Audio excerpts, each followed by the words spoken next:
وكمان دوس أي كسر تاريخ دوال لقى تجاه محمد علي مركن للصوت اللعبي قلت كان محمد علي الشجر ريد للبدكن محمد علي رشح إسحاق ما يدخلوا كل بدقله وواي إلهينا وأجيه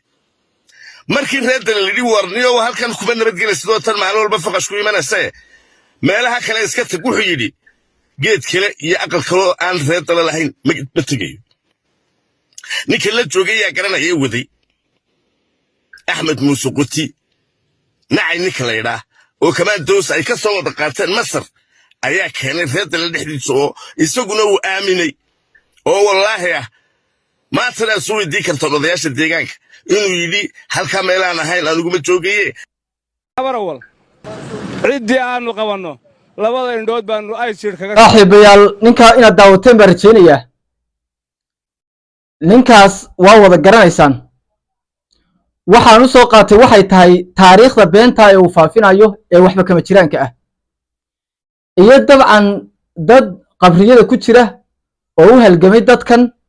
oo uu magacooda wanaagsan iyo gobonimadooda iyo halka ay wax ka bilaabmeen iyo cidda uu dabcan u hiiriyay uu been ka sheegayo kolley waa astaamaha haddaad aragto qof dhintay la ficiltamaya waa qof dabcan xanuunsanaya sida oo kale astaamaha munaafiqiintana way ka mid tahay oo dee dabcan astaamaha munaafiqa waxa ka mid ah inuu qofkaasi wixii uu og yahay uu been ka sheego markuu sheekaynayo been buu ku sheekaynayaa markuu dabcan ballan kula galana wuu ka baxayaa waa marka aad aamintana wuu dabcan ku khiyaamaynaya waa qayb ka mid a dabcan munaafiqnimada weeye waa calaamadaha munaafiqa ninka mujaahidka uu ka sheekaynaya waxa uu ahaa nin horta dalkiisa iyo dadkiisa u halgamay waxa uu ahaa nin beesha garxajis ka soo jeeday waxa uu ahaa ninkii gobolada bariga ku yiri kaaleey wax iska celiya waliba reerka uu isagu ka dhashay ee sharafta leh ee halgankana qaybta libaaxa leh ka qaatay beesha la yiraahdo Jibriil Abukar meesha waxa haystay gibil iyo aagan intuu ka loorin jiray qofka Jibriil Abukar ee warko isagoo nool buu gubi jiray qofku isagoo sidaa u nool oo u soo taagan ayuu gubi jiray dadku gubayna magacyadoodii iyo waa la garanayaa abtirsiintoodii iyo cid ay ahaayeenba haddii ay jirto cid waxa weeye magan gelin karta Maxamed Cali maxuu dadkiisa la gubayo ee uu tuka gubayo uu uga celin waaye sida oo kale su'aasha isweydiinta mudan waxa weeye haddii ay halkaasi lahayd meel lagu nabad galo oo ay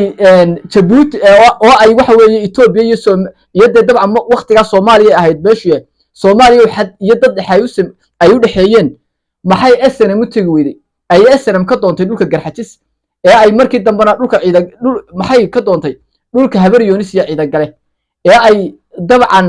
waxa weeye idaha ay leeyihiin waxa weeye habar yoonis iyo ciidan galaw ay leeyihiin iyo geela ciidan gale iyo riyaha ciidan gale loogu lisi jiray waxa weeye ugaadeenna looga celin jiray waxa weeye halkaana gowla laalana ay reer daahir ulbahanto u hortaagnaayeen oo ay halka dagaaladu uga socdeen maxay haddii ay habar awal leedahay meel lagu baxsado oo ay cid magan gelin karaan oo Maxamed Cali magan gelin karaan maxay SNM ugu baxsan weyday ee ay u tagi weyday dhul habar awal horta dhulka habar awal waxa ka horeeyay in la yimaado dhulka Arab meesha la yiraahdo hoyga halganka maanta waxa loo yaqaanaa balli gubadle SNM waxay timi 1808 iyo dabcan 80kii waa inta kale waxay joogtay dhulka habar jeclo ee dhulka garxajis siyaad bare markii uu dabcan sida ay u baxday SNM waxa uu yeeray nin suldaan guud ahaa oo reer Sheekh nin salaadiinta reer Sheekh Saxaaq kamid ahaa iyo niman hadda la wada garanayo waxa yimaadeen salaxley wuxuu war 40 injirta leh dabcan wixii uu ku sheegi jiray waxa weeye kaymihiina jiijiifa ciidan galow abtiyaal mansabna waan siinayaa iska eriya intaasoo kaliya ta ciidan galow sameeyay buu dawladana waxa rabtaa baan ka siinayaa wallahi wabillahi taala salaxley buu yimi sida oo kale beesha habar yoonisna wuu tagay marka haddii aad waxa weeye leedahay meel aad cid ku baxsato waxa weeye tuke muu gubeen dadkii masaakiinta ahaa ee dadka aad sheegayso ka baqan lahaa waxa arkay taariikhda dad badan oo been ka sheegaya wax yar oo waliba cadeyn ah oo dabcan taariikhaysan dagaaladii markay ka socdeen gooja cadde beesha dhulbahante waxay tidhi ama nin sarkaal oo dhulbahantii wuxuu yidhi sidaa beesha habar awal ciddii aannu qabanno labada indhood baannu aysiidh kaga shubaynaa daawateen baa rajaynayaa muxuu yidhi habar jeclo iyo garxajis gaar buu dhigay habar awalna wuxuu yidhi aashitaannu ku shubaynaa waa sida uu samayn jiray tuke oo hadda laascaanood jooga balse ma aha wax uu iska yidhi waa wax taariikhaysan waxa uu iska leeyey cadho uu imika habar awal u qaaday maaha mana aha wax imika ku dhashay manay ahayn wax dareenkii iyo dagaalkii laascaanood ku dhashay balse waxay ahaayeen waxyaabo daaroodku hidde isaga leeyahay waayo tukeba wuu gubi jiray dadkii reer gebile ee weli habar awal ma jiro qof garxajisoo la gubay mana jiro qof habar jeclaao la gubay ma jiro qof araboo la gubay mana jiro qof ayuuboo la gubay laakiin qof habar awaloo la gubay baa jira imikana waa idinkaa arko taariikhdu iyadaas fasirto wuxuu yidhi qofka habar awaleenu qabanno aashitaanu ku shubaynaa kadibna waanu gubaynaa taariikhdu iyadaa isqorta maxamed cali markii uu arkay tolkii habar awaloo la gubaayo oo nolosha lagu gubaayo ayuu u tegey isagaana jabhaddii afraad la odhan jiray hebelow gurigaaga ka soo bax hebelow gurigaaga ka soo bax hebelow gurigaaga ka soo bax kaalay halkan ku tababaro kaalay sidan xabadda u rid ku yidhi waana taariikh qoran dad badan oo weliba been ka sheegayna waa arkay taariikhdaasi waa nooca wax kalena waan idin xasuusinayaa oo waxaan doonayaa inaad taariikhdu way isku xidhxidhan tahay oo dabcan waa wax isku xidhxidhan haddii aad waxyaabaha noocaasa maqasho beesha garxajis waad ogtiin etoobiya intay ka degto dhulkaasoo dhammi way bannaanaayeen haddii lagu yidhaha maxamed cali halkaasuu magangeliyo u doontay muxuu dhulka garxajis magangeliyo ugu doono waaye muxuu maxamed kaahin oo u horreeyey mujaahidiintii u horreeye waddanka ka baxay ah ay u tegeen dhul garxajis ee ay u tegi waayeen dhul habar awal su-aashaasun iiga jawaaba ku dheh sida oo kale taariikhaha beenta in la sameeyo waxa ka mid ah waxa jiray jabhad habar awaloo etoobiya la dagaalami jirtay arrinkaasina waa been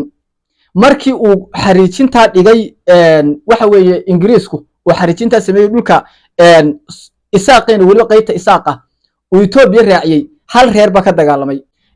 waxa jiray jabhaddii ugu weyneyd ee dhulka reer sheekh isxaaq ka dagaalami jirtay waxa lahaa nin la odhan jiray